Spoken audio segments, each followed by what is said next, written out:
Hello students, how are you all? Welcome back. हम लोग discuss कर रहे थे स्ट्रक्चर ऑफ एटम, और स्ट्रक्चर ऑफ एटम के अंदर हम हेजनबर्ग अनसर्टेनिटी प्रिंसिपल को स्टडी कर चुके थे। हेजनबर्ग अनसर्टेनिटी प्रिंसिपल क्या है, इससे रिगार्डिंग किस टाइप के न्यूमेरिकल्स होते हैं, कैसे उन न्यूमेरिकल्स को सोल्व करना है, ये हम लास्ट लेक्चर्स के अंदर क्या कर चुके, डिस्कस कर चुके।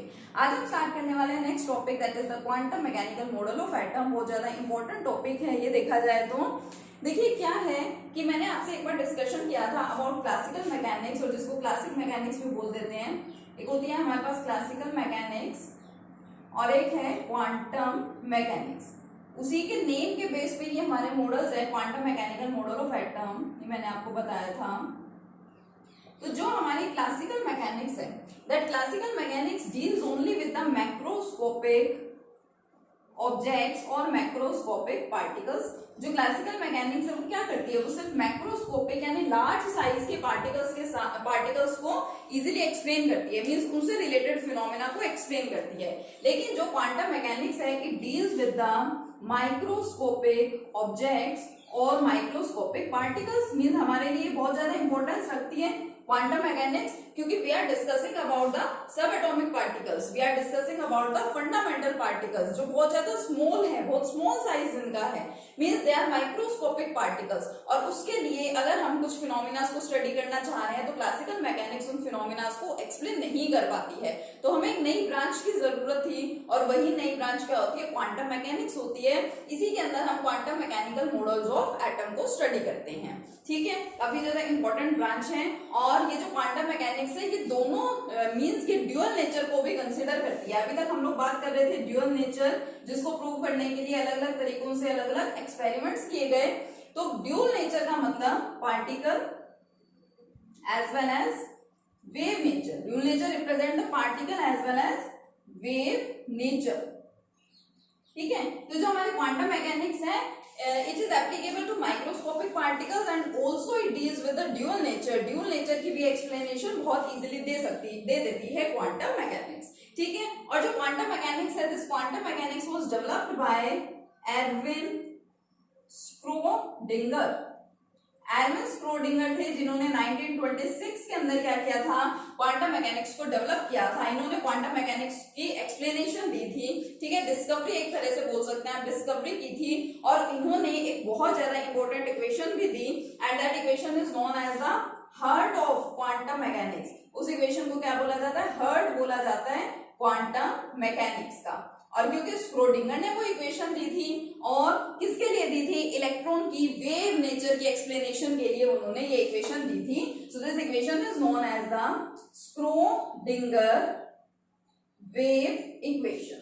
ठीक है, देखिए पहली बार में आपको इक्वेशन थोड़ी सी अलग सी लग सकती है, अजीब लग सकती है, but it is very easy. क्या है ये Schrödinger wave equation, curly 2 psi upon curly X square. ये जो मैं बना रही हूँ ना, ये एक्चुअल में डेरिवेटिव को ही रिप्रेजेंट कर रहा है, पार्शियल डेरिवेटिव्स को रिप्रेजेंट करता है, और इसको बोलते हैं क्या है, कर्ली। ठीक है, सेकंड डेरिवेटिव है यहाँ पे, तो ऊपर 2 लगा रखा है, तो कर्ली 2, और इसको क्या बोलते हैं, इसको साई बोलते हैं। This is known as psi. P यहाँ पे क्या होता है, साइलेंट होता है। कर्ली 2 साई, एक बार आप इसको देख लीजिए क्या है, इसको नोट डाउन कर लीजिए अच्छे से, फिर मैं एक्सप्लेन करती हूँ इसको।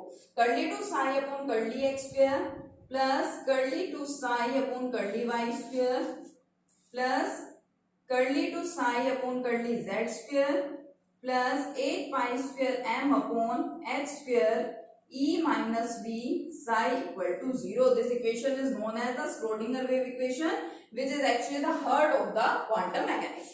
देखो ये छोटी सी बात तो बहुत अच्छे से आपको क्लियर है कि क्वांटम मैकेनिक्स जो है वो ड्यूअल नेचर को कंसीडर कर रही है, ड्यूअल नेचर की एक्सप्लेनेशन दे रही है, means particle as well as wave nature.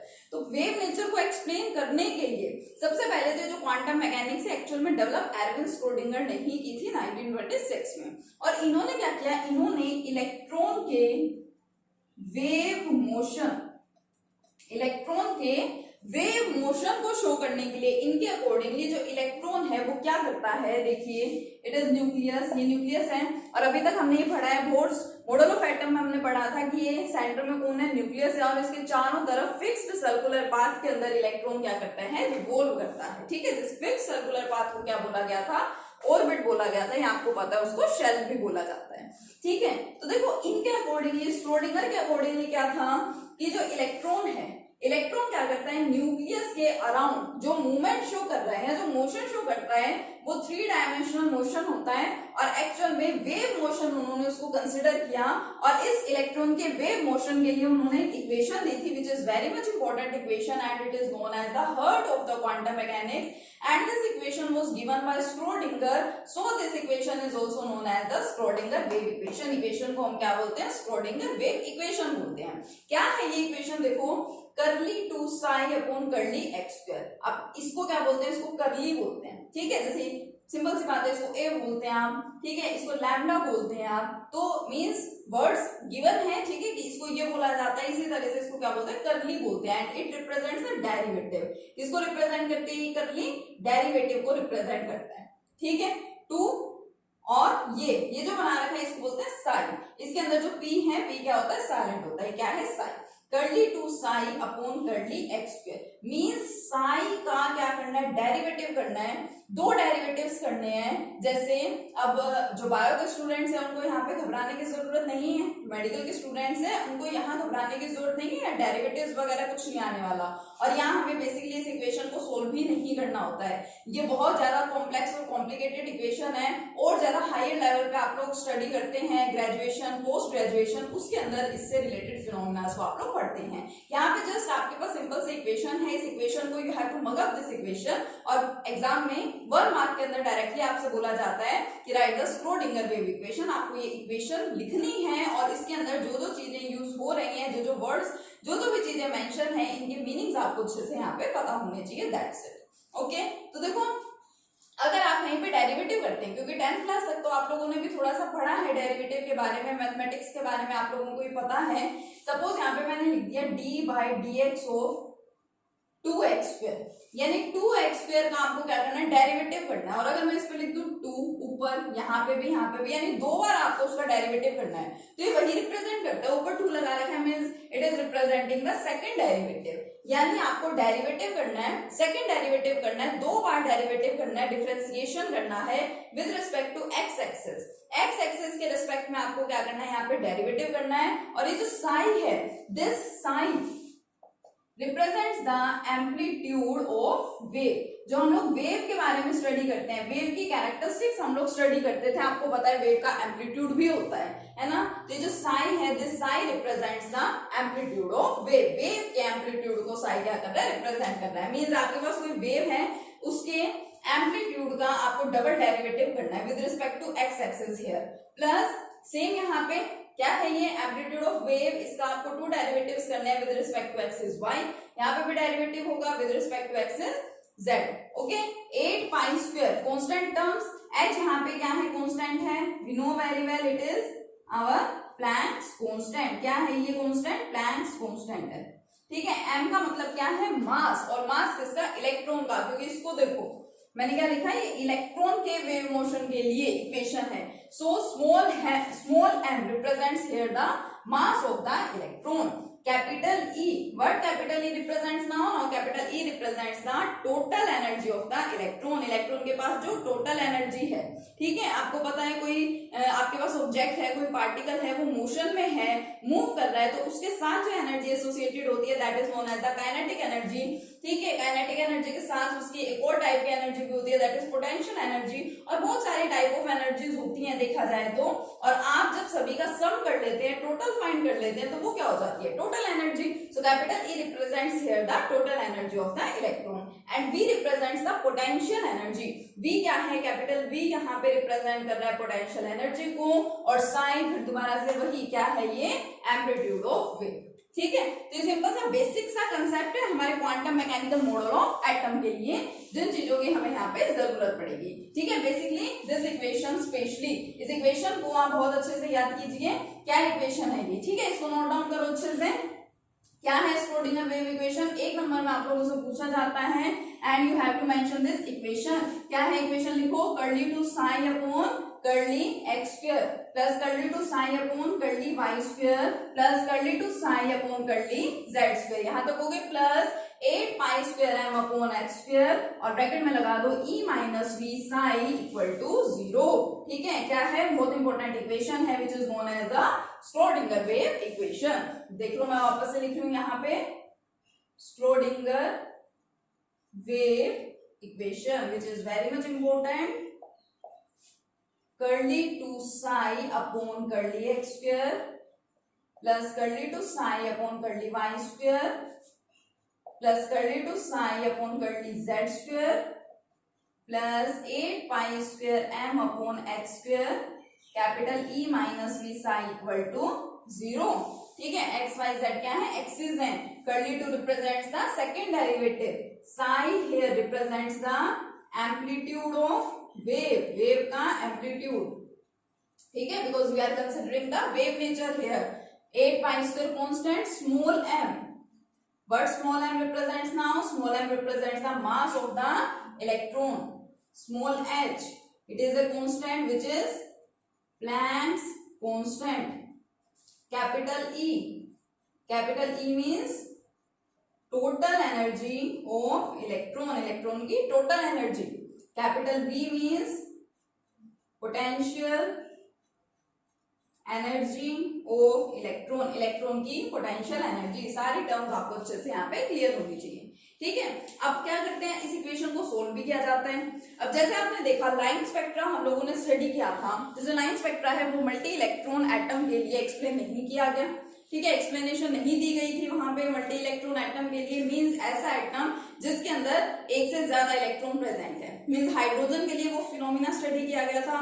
इसी तरह से आप यहाँ पे श्रोडिंगर वेव इक्वेशन को भी सोल्व कर सकते हैं, लेकिन बहुत ज्यादा एक्यूरेटली या करेक्टली आप मल्टी इलेक्ट्रॉन एटम्स के लिए इस इक्वेशन को सोल्व नहीं कर सकते. ठीक है, इस इक्वेशन को सोल्व किया गया किसके लिए, our simplest atom which is known as the hydrogen atom. Hydrogen atom के लिए इसको सोल्व किया गया. तो जब आप इसको सोल्व करते हैं then you will get the values of capital E and psi. जब आप इसको सोल्व करेंगे आपको यहाँ पे एग्जैक्टली किसकी वैल्यूज मिलती हैं, आपको एनर्जी की वैल्यू मिलती है एक तो, और एक आपको साई की वैल्यू मिलती है. और ये जो आपको वैल्यूज मिलेंगी एनर्जी की, इनको फिर दोबारा से अलग से नाम दे दिया गया द वैल्यूज ऑफ, यानी बोल दिया जाता है the corresponding values of energy known as eigen values. अब ये जो आपको वैल्यू मिलेगी ना यहाँ से एनर्जी के लिए, उसको एक नाम दे दिया गया. क्या नाम दे दिया उसको, आइगन वैल्यूज. इसी तरह से साई, इसकी जब आपको वैल्यू मिलेगी तो उसको क्या बोला जाता है, आइगन फंक्शन. ठीक है, क्या बोलते हैं इसको, आइगन फंक्शन बोलते हैं. और ये जो मैंने यहाँ पे बताया ना, ये आपकी बुक में टॉपिक दे देते हैं अलग से, उसके अंदर मेंशन होता है application of Schrodinger wave equation for hydrogen atom. Hydrogen atom के लिए श्रोडिंगर वेव इक्वेशन की जो एप्लीकेशन है वो बेसिकली यही है कि जब हम इस इक्वेशन को सोल्व करते हैं तो हमें ई और साई की यहाँ से वैल्यूज मिल जाती हैं. कैपिटल ई की जो वैल्यूज हैं उसको अलग से नाम दे दिया गया, उसको क्या बोला जाता है, आइगन वैल्यू. और साई जो है उसको नाम दे दिया गया, उसको क्या बोलते हैं, साई की वैल्यूज को आइगन फंक्शन. ठीक है, वैल्यूज ऑफ साई इसको क्या बोल दिया जाता है, eigen function. And values of capital E means energy is known as the eigen values. तो this equation is very important. ठीक है, क्या है ये हमारी Schrodinger wave equation which is the heart of the quantum mechanics. Quantum mechanics का क्या है, ये हार्ट है. ठीक है, अब इसके साथ हम स्टार्ट कर रहे हैं, यहाँ पे इसको नोट कर लिया आपने अच्छे से. अब हम स्टार्ट कर रहे हैं अपना quantum mechanical model of atom. और इस quantum mechanical model of atom के अंदर आप सबसे पहले एक बहुत ज्यादा इंपॉर्टेंट टर्म को स्टडी करने वाले हैं, and that most important term is atomic orbital. Here most important term है. अब जैसे बोलते हैं ना, इस चैप्टर में बहुत सी चीजें ऐसी हैं एक एक नंबर में पूछे जाने वाली है. एटॉमिक ऑर्बिटल भी उसमें से एक है, और एटॉमिक ऑर्बिटल को लिटरली बहुत ज्यादा इंपॉर्टेंट है समझना. ठीक है, बहुत जरूरी है इसको समझना, क्योंकि आप सभी देखिए ये ऑर्बिट से आपको मिलता जुलता लग रहा है. आप लोग ऑर्बिट के बारे में स्टडी करते हैं, देखा जाए तो ये ऑर्बिट से कंप्लीटली डिफरेंट भी है और उससे थोड़ा बहुत कहीं ना कहीं इसका रिलेशन भी होता है. अभी देखो मैं आपको एक बहुत सिंपल से एग्जांपल से ही समझाने वाली हूँ, लेकिन इतना ध्यान रखिए कि कंसेप्ट बहुत ज्यादा इंपॉर्टेंट है आपके एटॉमिक ऑर्बिटल का. ठीक है, अब सिंपल सी बात देखो, ये क्या है, न्यूक्लियस है, और सपोज यहाँ पे इलेक्ट्रॉन क्या कर रहा है, मूव कर रहा है. ठीक है, फिक्स्ड सर्कुलर पाथ में. और ये जो मेरा फिक्स्ड सर्कुलर पाथ है, fixed circular path where electron is revolving, इसका नाम क्या है, it is known as the orbit. क्या बोलते हैं हम उसको, ऑर्बिट बोलते हैं.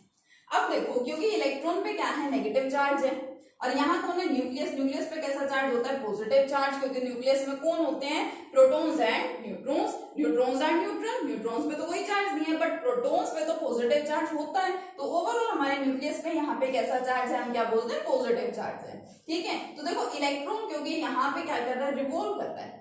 अब समझो यहाँ पे इलेक्ट्रॉन पे तो नेगेटिव चार्ज, ठीक है, और यहाँ न्यूक्लियस पे क्या है, पॉजिटिव चार्ज। क्या अपोजिट चार्जेस में अट्रैक्शन नहीं होती है, होती है, बिल्कुल होती है। तो ये जो नेगेटिव चार्ज है मींस इलेक्ट्रॉन और न्यूक्लियस के बीच में ये पॉजिटिव चार्ज है, दोनों में क्या होगी, अट्रैक्शन होगी, और अट्रैक्शन की वजह से हो सकता है इलेक्ट्रॉन मूव करता करता थोड़ा सा यहाँ पे आ जाए। ठीक है, इसके क्लोज आ गया ना, वो मूव कर रहा है, वो यहाँ आ गया, यहाँ आ गया, कहीं पे भी आ गया, मींस उसके चांसेस होते हैं। आप कभी भी ऐसा नहीं बोल सकते हैं कि इलेक्ट्रॉन सिर्फ यहीं पे मूव करता रहेगा। ऐसे भी चांसेस होते हैं कि कुछ टाइम के लिए ही, मींस फ्रैक्शन ऑफ सेकंड के लिए ही, due to the attraction between opposite charges, fraction of second के लिए ही हो सकता है कि जो इलेक्ट्रॉन है ये इसमें से किसी भी स्पेस में आ जाए, हो सकता है यहाँ पे आ जाए, हो सकता है यहाँ पे आ जाए। Means main point here to notice probability. Probability का मतलब क्या होता है, संभावना, हो सकता है, ठीक है, कि हो सकता है आज रेन हो, प्रोबेबली, मोस्ट प्रोबेबली। ठीक है, मींस प्रोबेबिलिटी को एक्सप्लेन करना, किसी चीज की सिचुएशन को एक्सप्लेन करना। हो सकता है कि इलेक्ट्रॉन यहां से किसी स्पेस में आ जाए, मींस इलेक्ट्रॉन के आने की क्या है, प्रोबेबिलिटी है। और वो space around the nucleus, nucleus के चारों तरफ वो स्पेस जहां पे इलेक्ट्रॉन के आ जाने की प्रोबेबिलिटी सबसे ज्यादा होगी, मैक्सिमम होगी, that space is known as the atomic orbital. आया कुछ समझ में?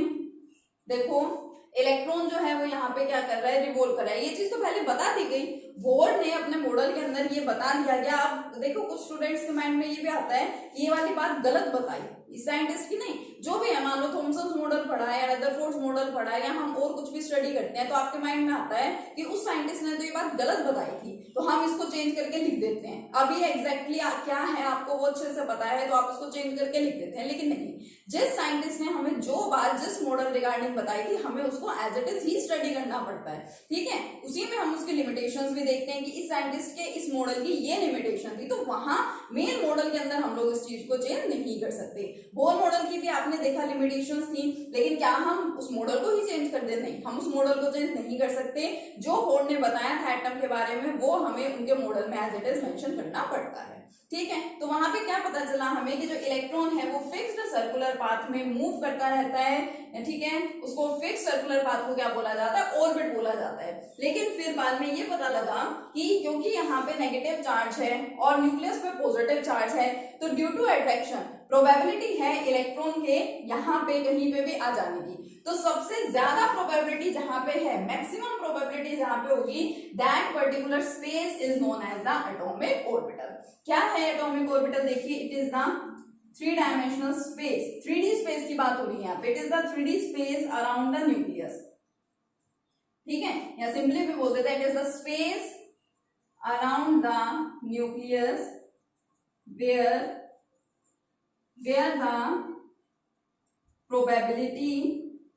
where the probability of finding an electron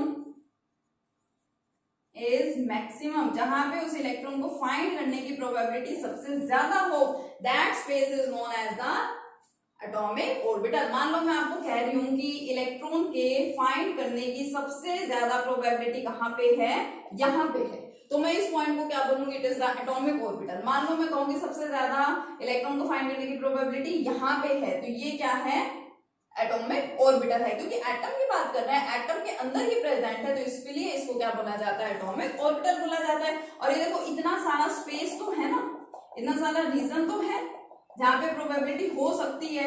all this reason, ठीक है, ये जो कंप्लीट रीजन है, इस कंप्लीट रीजन को क्या बोला जाता है, इलेक्ट्रॉन क्लाउड। कंप्लीट इस रीजन को क्या बोला जाता है अराउंड द न्यूक्लियस, उसको बोलते हैं इलेक्ट्रॉन क्लाउड।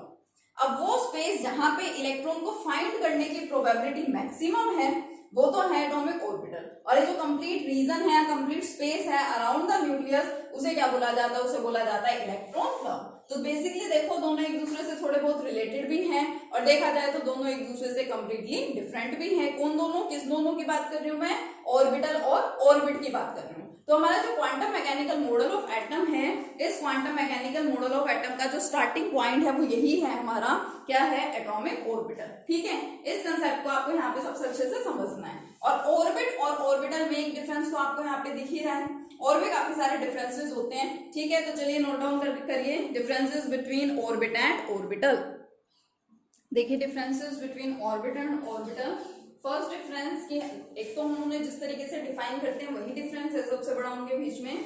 ऑर्बिट क्या है, it is the fixed circular path around the nucleus where electron revolves. Orbit क्या है, वो फिक्स्ड सर्कुलर पाथ है जहां पे इलेक्ट्रॉन रिवॉल्व करते हैं। और मैंने अभी आपको बताया कि ऑर्बिटल क्या है, 3 डायमेंशनल स्पेस है around the nucleus where the probability of finding the electron is maximum, जहां पे इलेक्ट्रॉन को फाइंड करने की प्रोबेबिलिटी क्या है, मैक्सिमम है।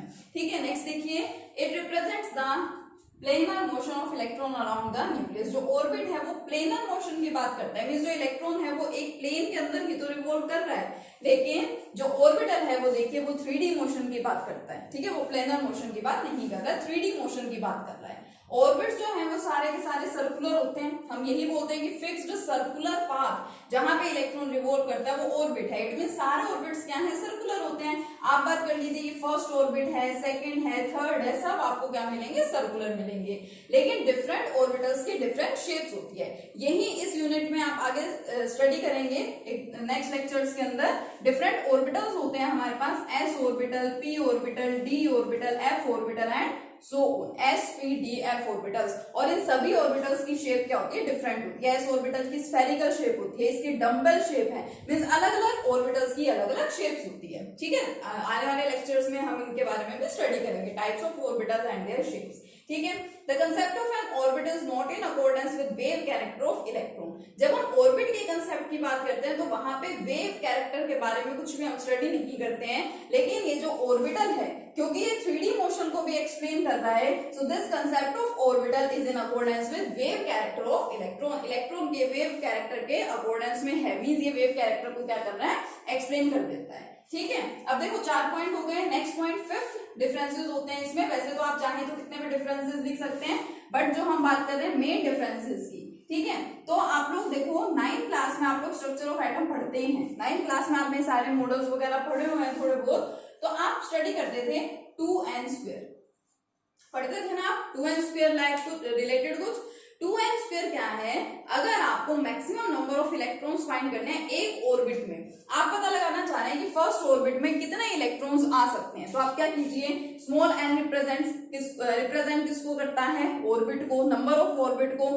फर्स्ट ऑर्बिट में आपको पता लगाना है तो n की जगह 1 पुट कर दो, क्या मिलेगा आपको, देखो 2, 1² यानी कि 2, यानी फर्स्ट ऑर्बिट के अंदर सिर्फ 2 इलेक्ट्रॉन ही आ सकते हैं। हम जब प्लॉट करते हैं स्ट्रक्चर को इस तरह से तो बोलते हैं ना यहाँ पे सिर्फ 2 इलेक्ट्रॉन्स है, नेक्स्ट के अंदर आ सकते हैं 8 इलेक्ट्रॉन्स, तो नेक्स्ट क्या है, सेकंड ऑर्बिट है, इसकी जगह पुट करो 2, 2 2 4 एंड 4 2 8, यानी सेकंड ऑर्बिट में 8 इलेक्ट्रॉन्स आ सकते हैं। तो अगर हमें फाइंड करने हैं total number of electrons in any orbit, तो the total number of electrons in any orbit is find by 2n²। 2n² फॉर्मूले से क्या हो सकता है, फाइंड हो सकता है कि एक ऑर्बिट में कितने इलेक्ट्रॉन्स हैं, where n represents the number of orbit।